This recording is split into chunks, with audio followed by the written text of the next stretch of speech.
கட்டுக்கே பௌர்ணமி அழகு தை மாசம்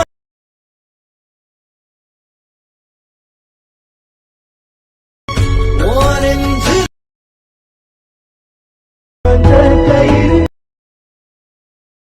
ஆரம்பிக்கலாங்களா? உங்கள் மொபைல் ஃபோனில் இருக்கிற அலைட் மோஷன் ஆப் ஓப்பன் பண்ணிக்கோங்க. நெக்ஸ்ட்டு நம்ம வீடியோவை எடிட் பண்ணுறதுக்கு தேவையான நான் கொடுத்துருக்கிற ஃபுல் ப்ராஜெக்டை உங்களுடைய அலைட் மோஷன் ஆப்பில் இம்போர்ட் பண்ணிக்கோங்க. ஃபுல் ப்ராஜெக்டை இம்போர்ட் பண்ணக்கப்புறம் நம்ம வீடியோவை எடிட் பண்ணுறது ரொம்பவுமே ஈஸி தான். வீடியோவை எடிட் பண்ணுறதுக்கு முன்னாடி நீங்கள் இந்த வீடியோவை எடிட் பண்ண போகிற உங்களுடைய இமேஜோடைய குவாலிட்டி கம்மியாக இருந்துச்சுன்னா ரிமினி ஆப்பில் ஆட் பண்ணி ஃபஸ்ட்டு இமேஜோட குவாலிட்டியை இன்க்ரீஸ் பண்ணிக்கோங்க. இமேஜோட குவாலிட்டியை இன்க்ரீஸ் பண்ணக்கப்புறம் நீங்கள் எடிட் பண்ண போகிற உங்களுடைய அந்த எல்லா இமேஜோட சைஸை மட்டும் 9:16 சேஞ்ச் பண்ணிக்கோங்க. அது எப்படிங்கிறத பார்த்துடலாமா? இப்போ கீழே பார்த்தீங்கன்னா ஒரு ப்ளஸ் ஐக்கான் இருக்கும், அதை கிளிக் பண்ணிக்கோங்க. அதில் செகண்டில் இருக்கிற 9:16 செலக்ட் பண்ணிக்கோங்க. கீழே உள்ள ரெசல்யூஷன் இருக்கையிலே ஹை குவாலிட்டி வந்து கொடுத்துக்கோங்க. கீழே பார்த்தீங்கன்னா ஃப்ரேம் ரேட் இருக்கும், அது வந்து 30 காமிச்சா 30 கொடுத்துக்கோங்க, 60 காமிச்சா 60 வந்து கொடுத்துக்கோங்க. நெக்ஸ்ட்டு கீழே உள்ள கிரியேட் ப்ராஜெக்ட் ஆப்ஷனுங்கிற இந்த ஆப்ஷன் வந்து கிளிக் பண்ணிக்கோங்க. இப்போ நம்மளுக்கு 9:16 ஒரு நியூ ப்ராஜெக்ட் ஒன்று கிரியேட் ஆயிரும். நெக்ஸ்ட் நமக்கு என்ன பண்ண போகிறோம்னா, நீங்கள் எடிட் பண்ண போகிற உங்களோட இமேஜ் ஆட் பண்ணிவிட்டு அதை ஃபுல் ஸ்க்ரீனில் செட் பண்ணிவிட்டு சேவ் பண்ண போகிறோம். இமேஜ் ஆட் பண்ணுறதுக்கு கீழே உள்ள ப்ளஸ் ஐக்கானை கிளிக் பண்ணிக்கோங்க. செகண்டில் உள்ள மீடியா ஐக்கானை செலக்ட் பண்ணிக்கோங்க. கீழே உள்ள வியூ ஆல் ஆப்ஷன் வந்து கொடுத்துட்டு நீங்கள் எடிட் பண்ண போகிற உங்களுடைய ஃபோட்டோவை எந்த ஃபோல்டரில் சேவ் பண்ணி வச்சுருக்கீங்களோ அந்த ஃபோல்டரை செலக்ட் பண்ணிக்கோங்க. அதில் நீங்கள் எடிட் பண்ண போகிற ஒரு பிக்கை செலக்ட் பண்ணிவிட்டு மேலே உள்ள ப்ளஸ் ஐக்கானை கிளிக் பண்ணிங்கன்னா உங்களோட இமேஜ் இதே மாதிரி ஸ்க்ரீனில் வந்து அடையிடும். இப்போ நம்மளுக்கு பேக்ரவுண்டில் இருக்கிற ஒயிட் லேயர் வந்து தெரியக்கூடாது. அந்த 9:16 ஸ்க்ரீன் ஃபுல்லாகவே பார்த்தீங்கன்னா நம்மளோட இமேஜ் மட்டும்தான் இருக்கணும். உங்களோட இமேஜை ஃபுல் ஸ்க்ரீனில் செட் பண்ணுறதுக்கு நீங்கள் ஆட் பண்ண உங்களோட இமேஜை கிளிக் பண்ணிக்கோங்க. மேலே ரைட் சைடில் டாப்பில் பார்த்தீங்கன்னா ஒரு 3 டாட் ஐக்கான் இருக்கும், அதை கிளிக் பண்ணிக்கோங்க. அதில் மேலே இருந்து 5வது ஆப்ஷன் ஃபில் கம்போசிஷன் ஏரியான்னு இருக்கும், அதை கிளிக் பண்ணிங்கன்னா உங்களோட இமேஜ் இதே மாதிரி ஸ்க்ரீன் ஃபுல்லாக வந்து ஜூம் ஆயிரும். உங்களோட இமேஜுக்கு இன்னும் கொஞ்சம் ஜூம் தேவைப்பட்டால் கூட நீங்கள் ஜூம் பண்ணிக்கலாம். ஃபோட்டோ ஓரமாக இருந்தால் கூட நீங்கள் மூவ் பண்ணி சென்டர் வந்து செட் பண்ணிக்கலாம். உங்களோட இமேஜை கிளிக் பண்ணிக்கோங்க. கீழே உள்ள மூவ் அண்ட் ராசம்ங்கிற இந்த ஆப்ஷன் வந்து செலக்ட் பண்ணிக்கோங்க. தேர்ட் ஆப்ஷனை கிளிக் பண்ணி இமேஜ் ஜூம் தேவைப்பட்டால் ஜூம் பண்ணிக்கோங்க. இந்த ஃபஸ்ட் ஆப்ஷனை கிளிக் பண்ணி இமேஜ் ஓரமாக இருந்தால் இதே மாதிரி நீங்கள் மூவ் பண்ணி சென்டர் வந்து செட் பண்ணிக்கோங்க. நெக்ஸ்ட் இந்த இமேஜை நீங்கள் வந்து சேவ் வந்து பண்ண போகிறீங்க. மேலே பார்த்தீங்கன்னா ஷேர் ஐக்கான் இருக்கும், அதை கிளிக் பண்ணிக்கோங்க. அதில் மேலே இருந்து 3வது கரண்ட் ஃப்ரேம் அஸ் பிஎன்ஜின்னு இருக்கும், அதை செலக்ட் பண்ணி எக்ஸ்போர்ட்டுங்கிற இந்த ஆப்ஷனை கிளிக் பண்ணிங்கன்னா உங்களுக்கு ஒரு சேவ் ஐக்கான் வந்து கேட்கும். அதை கிளிக் பண்ணி நீங்கள் இந்த இமேஜ் வந்து சேவ் பண்ணிக்கோங்க. சேவ் பண்ணிவிட்டு க்ளோஸ் வந்து பண்ணிக்கோங்க. இப்போ நம்ம ஒரு இமேஜோட சைஸ் வந்து சேஞ்ச் பண்ணி சேவ் பண்ணிட்டோம். இப்போ இந்த இமேஜை கிளிக் பண்ணிவிட்டு மேலே உள்ள டெலிட் ஐக்கானை கிளிக் பண்ணி டெலிட் பண்ணிக்கோங்க. இப்போ நம்ம எப்படி இமேஜ் ஆட் பண்ணிவிட்டு அதை ஃபுல் ஸ்க்ரீனில் செட் பண்ணிவிட்டு சேவ் பண்ணுமோ சேம் மெத்தடில் நீங்கள் இந்த வீடியோவை எடிட் பண்ண போகிற உங்களுடைய இமேஜோட சைஸை மட்டும் 9:16 சேஞ்ச் பண்ணி சேவ் பண்ணி வச்சுக்கோங்க. ஓகே, இப்போ நான் சொன்ன ஸ்டெப்பை பயன்படுத்தி உங்களுடைய இமேஜோட சைஸை 9:16 சேஞ்ச் பண்ணி சேவ் பண்ணியிருப்பீங்க. நெக்ஸ்ட் நான் கொடுத்துருக்க ஃபுல் ப்ராஜெக்ட்டை ஓப்பன் பண்ணிக்கோங்க. இப்போ நான் உங்களுக்கு கொடுத்துருக்க அந்த ஃபுல் ப்ராஜெக்ட் வந்து பார்த்தீங்கன்னா பார்க்குறதுக்கு எப்படி தான் இருக்கும். நம்ம ரொம்பவுமே ஈஸியாகவே பார்த்தீங்கன்னா எடிட் வந்து பண்ணிடலாம். நான் சொல்கிற ஸ்டெப்பை மட்டும் ஃபாலோ பண்ணிக்கோங்க. இப்போ நீங்கள் ஃபுல் ப்ராஜெக்ட்டை ஓப்பன் பண்ணக்கப்புறம் நீங்கள் ஃபஸ்ட்டு பண்ண வேண்டியது, நான் அந்த வீடியோவை எடிட் அதாவது நான் இந்த வீடியோக்கு யூஸ் பண்ணியிருக்கிற லிரிக்ஸுக்கு நான் யூஸ் பண்ணியிருக்கிற ஃபாண்டோடைய டவுன்லோட் லிங்கை நான் டிஸ்கிரிப்ஷனில் கொடுத்துருப்பேன். ஃபஸ்ட்டு நான் கொடுத்துருக்க ஃபாண்டை நீங்கள் டவுன்லோட் பண்ணிக்கோங்க. டவுன்லோட் பண்ணக்கப்புறம் அதை உங்களுடைய அலைட் மோஷன் ஆப்பில் இம்போர்ட் பண்ணணும். இம்போர்ட் பண்ணிவிட்டு லிரிக்ஸுக்கு ஃபாண்ட் வந்து சேஞ்ச் பண்ணணும். அது எப்படிங்கிறத நான் ஸ்டெப் பை ஸ்டெப்பாக சொல்கிறேன். நான் சொல்கிற ஸ்டெப்பை ஃபாலோ பண்ணி லிரிக்ஸுக்கு ஃபாண்ட் மட்டும் சேஞ்ச் பண்ணிக்கோங்க. நான் கொடுத்துருக்க லிரிக்ஸ் ஃபாண்டை நீங்கள் ஃபஸ்ட்டு நீங்கள் டவுன்லோட் பண்ணிக்கோங்க. அது எப்படி இம்போர்ட் பண்ணுங்கிறத பார்த்துடலாமா? இப்போ நான் கொடுத்துருக்க லிரிக்ஸில் ஏதாவது ஒரு லிரிக்ஸ் வந்து கிளிக் பண்ணிக்கோங்க. கிளிக் பண்ணக்கப்புறம் கீழே உள்ள எடிட்டர்ஸ்ங்கிற இந்த ஆப்ஷன் வந்து செலக்ட் பண்ணிக்கோங்க. செலக்ட் பண்ணக்கப்புறம் மேலே ஃபாண்டு கிட்ட உள்ள ஆர் மார்க்கை கிளிக் பண்ணிக்கோங்க. கீழே உள்ள வியூ ஆல் ஃபாண்டுங்கிற இந்த ஆப்ஷன் வந்து செலக்ட் பண்ணிக்கோங்க. லெஃப்ட் சைடு உள்ள 3 டாட் ஐக்கனை வந்து கிளிக் பண்ணிக்கோங்க. கீழே உள்ள இம்போர்ட் ஃபாண்டுங்கிற இந்த ஆப்ஷன் வந்து செலக்ட் பண்ணிக்கோங்க.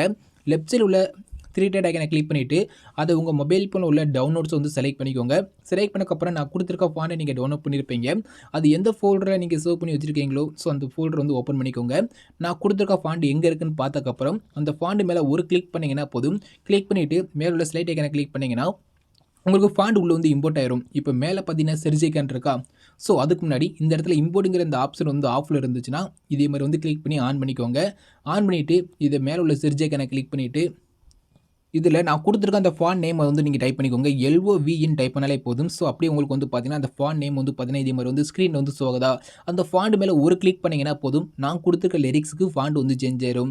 இல்லாட்டி லிரிக்ஸ்க்கு நான் சொன்ன ஸ்டெப் நீங்க ஃபாலோ பண்ணியும் லிரிக்ஸ்க்கு ஃபாண்ட் வந்து சேஞ்ச் ஆகலாட்டி, நான் குடுத்துருக்க லிரிக்ஸோட எண்டுல வச்சுக்கிட்டு ஒரு பேஸ் விட்டீங்கன்னா போதும். லிரிக்ஸ்க்கு ஃபாண்ட் வந்து சேஞ்ச் ஆயிரும். அப்படியும் சேஞ்ச் ஆகலாட்டி நீங்க அலைட் மோஷன் ஆப்ப குளோஸ் பண்ணிட்டு மறுபடியும் ஓப்பன் பண்ணி பார்த்தீங்கன்னா, லிரிக்ஸ்க்கு கண்டிப்பா வந்து பார்த்தீங்கன்னா, ஃபாண்ட் வந்து சேஞ்ச் ஆயிருக்கும். நான் சொன்ன ஸ்டெப்ப பயன்படுத்தி லிரிக்ஸ்க்கு நீங்க ஃபர்ஸ்ட்டு ஃபாண்ட் வந்து சேஞ்ச் பண்ணிக்கோங்க. ஃபாண்ட் சேஞ்ச் பண்ணா மட்டும் தான் வீடியோ பார்க்கறதுக்கு சூப்பரா இருக்கும். ஃபாண்ட் வந்து சேஞ்ச் பண்ணிக்கோங்க. ஓகே. இப்போ செகண்ட் நம்ம என்ன பண்ண போறோம்னா, இமேஜ் வந்து ஆட் பண்ண போறோம். நம்ம லிரிக்ஸ்க்கு ஃபாண்ட் வந்து சேஞ்ச் பண்ணி முடிச்சிட்டோம். நெக்ஸ்ட் வந்து பார்த்தீங்கன்னா, இமேஜ் தான் ஆட் பண்ண போறோம். இப்போ அப்படியே ரைட் சைடு மூவ் பண்ணிக்கோங்க. மேல பார்த்தீங்கன்னா, குரூப் 1 இருக்கும். கீழ பார்த்தீங்கன்னா, கிரீன் கலர்ல 9:16 இமேஜ் இருக்கும். இந்த 2லயும் நீங்க எடிட் பண்ண போற உங்களோட இமேஜ் வந்து சேஞ்ச் பண்ண போறீங்க. அது எப்படிங்கிற பார்த்துடலாமா? கீழ உள்ள கிரீன் கலர் இமேஜ் இருக்கா? அத செலக்ட் பண்ணிக்கோங்க. கலர் ஐகான கிளிக் பண்ணிக்கோங்க. கீழ உள்ள மீடியா ஐகான செலக்ட் பண்ணிக்கோங்க. மேல உள்ள ஆரோ மார்க்க கிளிக் பண்ணிக்கோங்க.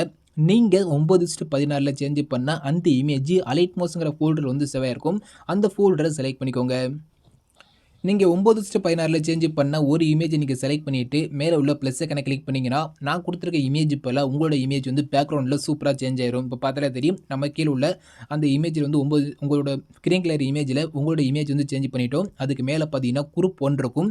அந்த குரூப் 1 கிளிக் பண்ணிக்கோங்க. சேம் மெத்தட் தான். கீழ உள்ள எடிட் குரூப்ங்கிற இந்த ஆப்ஷன கிளிக் பண்ணி ஓப்பன் பண்ணிக்கோங்க. இதுக்குள்ள வந்து பார்த்தீங்கன்னா, நான் 2 இமேஜ் நான் வந்து குடுத்திருப்பேன். ஃபோட்டோன்னு சொல்லி ஒரு 2 இமேஜ் நான் வந்து குடுத்துருக்கேனா, கீழ என்ன இமேஜ் ஆட் பண்றீங்களோ, அதே இமேஜ மேல உள்ள இமேஜ்லயும் ஆட் பண்ணிக்கோங்க. அவ்வளோதான். ரொம்பவுமே சிம்பிள் தான். இப்போ நான் கீழ குடுத்துருக்க ஒரு இமேஜ் வந்து கிளிக் பண்ணிக்கோங்க. கலர் ஐகான கிளிக் பண்ணிக்கோங்க. மீடியா ஐகான செலக்ட் பண்ணிக்கோங்க. நீங்க எடிட் பண்ண போற உங்களுடைய அடுத்த பிக்க செலக்ட் பண்ணிட்டு, பிளஸ் ஐகான கிளிக் பண்ணி ஆட் பண்ணிக்கோங்க. இப்போ கீழ என்ன இமேஜ் ஆட் பண்ணியிருக்கீங்களோ, அதே இமேஜ மேல உள்ள இமேஜ கிளிக் பண்ணிக்கோங்க. கலர் ஐகான கிளிக் பண்ணிக்கோங்க. மீடியா ஐகான செலக்ட் பண்ணிக்கோங்க. சேம் மெத்தட்ல அதே இமேஜ செலக்ட் பண்ணி பிளஸ் ஐகான கிளிக் பண்ணி ஆட் பண்ணிட்டு, நீங்க பேக் வந்துக்கோங்க. அவ்வளோதான். இப்போ நம்ம குரூப் 1ல வந்து எடிட் பண்ணி முடிச்சிட்டோம். பார்த்தாலே தெரியும். பேக்ரவுண்ட் இமேஜ்ல இமேஜ் வந்து சேஞ்ச் பண்ணிட்டோம். மேல உள்ள அந்த குரூப்குள்ளேயும் நம்ம இமேஜ் வந்து சேஞ்ச் பண்ணிட்டோம். அவ்வளோதான். நெக்ஸ்ட் வந்து பார்த்தீங்கன்னா, அப்படியே ரைட் சைடு வந்து மூவ் பண்ணிக்கோங்க. சேம் மெத்தட் தான். ரைட் சைடு மூவ் பண்ணீங்கன்னா எப்பவும் போல லிரிக்ஸ் இருக்கும். நம்ம ஃபாண்ட் வந்து சேஞ்ச் பண்ணிட்டோம். ஒரு லிரிக்ஸ்க்கு மட்டும் நீங்க ஃபாண்ட் சேஞ்ச் பண்ணா போதும். மத்த எல்லா லிரிக்ஸ்க்கும் ஆட்டோமேட்டிக்கா வந்து ஃபாண்ட் வந்து சேஞ்ச் ஆயிரும். அப்படியே ரைட் சைடு வந்து மூவ் பண்ணிக்கோங்க. நெக்ஸ்ட் வந்து பார்த்தீங்கன்னா குரூப் 2 இருக்கா? குரூப் 2 கீழ கிரீன் கலர் இமேஜ் இருக்கா? அத கிளிக் பண்ணிட்டு கலர் ஐகான கிளிக் பண்ணிட்டு மீடியா ஐகான செலக்ட் பண்ணிட்டு சேம் மெத்தட் தான். நீங்க எடிட் பண்ண போற உங்களோட அடுத்த பிக்க கிளிக் பண்ணி ஆட் பண்ணிக்கோங்க. எப்போதும் போல குரூப்ப கிளிக் பண்ணி எடிட் குரூப் போயிட்டு இந்த குரூப்ல 2 இமேஜ் இருக்கா? ஒரே இமேஜ் வந்து ஆட் பண்ணிக்கோங்க. இப்போ கீழ எடிட் பண்ண போற உங்களோட இமேஜ கிளிக் பண்ணிட்டு, அதுல நீங்க எடிட் பண்ண போற ஏதாவது ஒரு இமேஜ் செலக்ட் பண்ணி ஆட் பண்ணிக்கோங்க. இப்போ கீழ உள்ள இமேஜ்ல என்ன இமேஜ் ஆட் பண்ணீங்களோ, அதே இமேஜ மேல உள்ள இமேஜ கிளிக் பண்ணிக்கோங்க. கலர் ஐகான கிளிக் பண்ணிக்கோங்க. மீடியா ஐகான செலக்ட் பண்ணிக்கோங்க. சேம் இமேஜ் அதே இமேஜ செலக்ட் பண்ணி பிளஸ் ஐகான கிளிக் பண்ணி ஆட் பண்ணிட்டு பேக் வந்துக்கோங்க. ஸோ அவ்வளோதான். இப்போ நம்ம குரூப் 2க்கும் அதுக்கு கீழ உள்ள இமேஜ்லயும் உங்களோட இமேஜ் வந்து சேஞ்ச் பண்ணிட்டீங்களா? சேம் மெத்தட் தான். அதுக்கடுத்து நெக்ஸ்ட் லிரிக்ஸ் இருக்கும். அதுக்கடுத்து குரூப் 3 இருக்கும். கீழ இமேஜ் இருக்கும். அடுத்து லிரிக்ஸ் இருக்கும். குரூப் 4 இருக்கும். இமேஜ் இருக்கும். ஸோ இதே மாதிரி தான் சேம் மெத்தட்ல நான் குடுத்துருக்க எல்லா குரூப்லயும் அதுக்கு கீழ உள்ள இமேஜ்லயும் நீங்க எடிட் பண்ண போற உங்களோட இமேஜ ஒன் பை ஒன்னா சேஞ்ச் பண்ணிக்கோங்க. So okay. நீங்க இமேஜ் எல்லாமே சேஞ்ச் பண்ணிட்டீங்கன்னா, அடுத்த ஸ்டெப்ல நீங்க என்ன பண்ணணும் கேட்டீங்கன்னா, 2 சேக் எஃபெக்ட் மட்டும் ஆட் பண்ண போறோம்.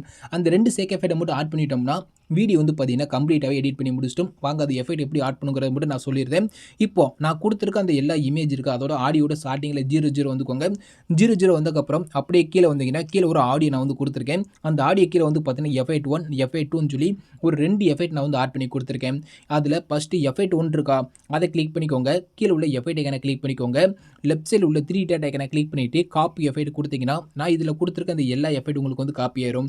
நெக்ஸ்ட் இப்போ நம்ம எஃபெக்ட் 1ல உள்ள எஃபெக்ட் வந்து காப்பி பண்ணிட்டோம். இந்த எஃபெக்ட் நம்ம எங்க ஆட் பண்ண போறோம்னா, நான் குடுத்துருக்க எல்லா லிரிக்ஸ்ல வந்து ஆட் பண்ண போறீங்க. இப்போ மேல குடுத்துருக்க ஃபர்ஸ்ட் லிரிக்ஸ் வந்து செலக்ட் பண்ணிக்கோங்க. கீழ உள்ள எஃபெக்ட் ஐகான கிளிக் பண்ணிக்கோங்க. லெஃப்ட் சைடுல உள்ள 3 டாட் ஐகான கிளிக் பண்ணிட்டு பேஸ்ட் எஃபெக்ட் குடுத்தீங்கன்னா போதும். அந்த லிரிக்ஸ்க்கு தேவையான எஃபெக்ட் வந்து பார்த்தீங்கன்னா சூப்பராவே ஸ்க்ரீன்ல வந்து அடையும். இப்போ நெக்ஸ்ட் ரைட் சைடு மூவ் பண்ணிக்கோங்க. உங்களுடைய அடுத்த லிரிக்ஸ் செலக்ட் பண்ணிக்கோங்க. கீழ உள்ள எஃபெக்ட் ஐகான கிளிக் பண்ணிக்கோங்க. லெஃப்ட் சைடுல உள்ள 3 டாட் ஐகான கிளிக் பண்ணிக்கோங்க. பேஸ்ட் எஃபெக்ட் வந்து குடுத்துருங்க. சேம் மெத்தட்ல நான் குடுத்துருக்க எல்லா லிரிக்ஸ்க்கும் நீங்க இப்போ காப்பி பண்ணிட்டு வந்து எஃபெக்ட்ட ஒன் பை ஒன்னா வரிசையா வந்து ஆட் பண்ணிக்கோங்க.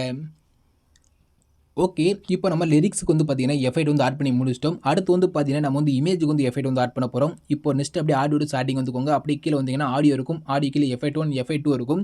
இப்போ நம்ம எஃபெக்ட் 1ல உள்ள எஃபெக்ட்ட காப்பி பண்ணி லிரிக்ஸ்க்கு வந்து ஆட் பண்ணிட்டோம். இப்போ நெக்ஸ்ட் எஃபெக்ட் 2 இருக்கும். அந்த எஃபெக்ட் 2 கிளிக் பண்ணிட்டு சேம் மெத்தட் தான். கீழ உள்ள எஃபெக்ட் ஐகான கிளிக் பண்ணிக்கோங்க. லெஃப்ட் சைடுல உள்ள 3 டாட் ஐகான கிளிக் பண்ணி காப்பி எஃபெக்ட் குடுத்துட்டு அப்படியே பேக் வந்துக்கோங்க. இப்போ நம்ம எஃபெக்ட் 2ல உள்ள எஃபெக்ட் வந்து காப்பி பண்ணிட்டோம். இத நம்ம இமேஜ்ல இருந்து ஆட் பண்ண போறோம். அது எந்த இமேஜ்ங்கறத மட்டும் சொல்றேன். இப்போ ரைட் சைடு வந்து மூவ் பண்ணிக்கோங்க. குரூப் 1 இருக்கா? அந்த குரூப் 1 கீழ பார்த்தீங்கன்னா இமேஜ் இருக்கா? அந்த குரூப் 1க்கு கீழ உள்ள இமேஜை கிளிக் பண்ணிக்கோங்க. எஃபெக்ட் ஐகான கிளிக் பண்ணிக்கோங்க. கீழ உள்ள 3 டாட் ஐகான கிளிக் பண்ணிட்டு பேஸ்ட் எஃபெக்ட் வந்து குடுத்துருங்க. ஸோ அவ்வளோதான். இப்போ நெக்ஸ்ட் அப்படியே ரைட் சைடு வந்து மூவ் பண்ணிக்கோங்க. இப்போ அடுத்த குரூப் 2 இருக்கா? அது கீழ உள்ள இமேஜை கிளிக் பண்ணிக்கோங்க. எஃபெக்ட் ஐகான கிளிக் பண்ணிக்கோங்க. கீழ உள்ள 3 டாட் ஐகான கிளிக் பண்ணிட்டு பேஸ்ட் எஃபெக்ட் வந்து குடுத்துருங்க. நெக்ஸ்ட் எப்போதும் போல தான் குரூப் 3 இருக்கும். அது கீழ உள்ள இமேஜை கிளிக் பண்ணிட்டு எஃபெக்ட் ஐகான கிளிக் பண்ணிட்டு கீழ உள்ள 3 டாட் ஐகான கிளிக் பண்ணிட்டு பேஸ்ட் எஃபெக்ட் வந்து குடுத்துக்கோங்க. சேம் மெத்தட்ல நான் குடுத்துருக்க அந்த குரூப்புக்கு கீழ உள்ள எல்லா இமேஜ்லயும் நீங்க இப்போ காப்பி பண்ண அந்த எஃபெக்ட்ட வரிசையா வந்து ஆட் பண்ணிக்கோங்க. ஸோ அவ்வளோதான். இப்போ வீடியோ வந்து பார்த்தீங்கன்னா, நம்ம கம்ப்ளீட்டாவே எடிட் பண்ணி முடிச்சிட்டோம். நீங்க இந்த வீடியோவை சேவ் வந்து பண்ணிக்கலாம். மேலே பார்த்தீங்கன்னா ஷேர் ஐகான் இருக்கா? அதை கிளிக் பண்ணி ஓப்பன் பண்ணிக்கோங்க. அதில் வீடியோங்கிற ஆப்ஷனை செலக்ட் பண்ணி ஓப்பன் பண்ணிக்கோங்க. எக்ஸ்போர்ட் ரெசல்யூஷன் உங்களுக்கு தேவையான குவாலிட்டி வந்து கொடுத்துக்கோங்க. ஃப்ரேம் ரேட் மட்டும் வந்து பார்த்தீங்கன்னா ஃபுல் கொடுத்துக்கோங்க. குவாலிட்டி கம்மியாக இருந்தால் ஃபுல்லாக இன்க்ரீஸ் பண்ணி விட்டு கீழே உள்ள எக்ஸ்போர்ட்டுங்கிற இந்த ஆப்ஷனை கிளிக் பண்ணி நீங்கள் எடிட் பண்ண உங்களோட வீடியோவை சேவ் வந்து பண்ணிக்கோங்க. தேங்க்ஸ் ஃபார் வாட்சிங்.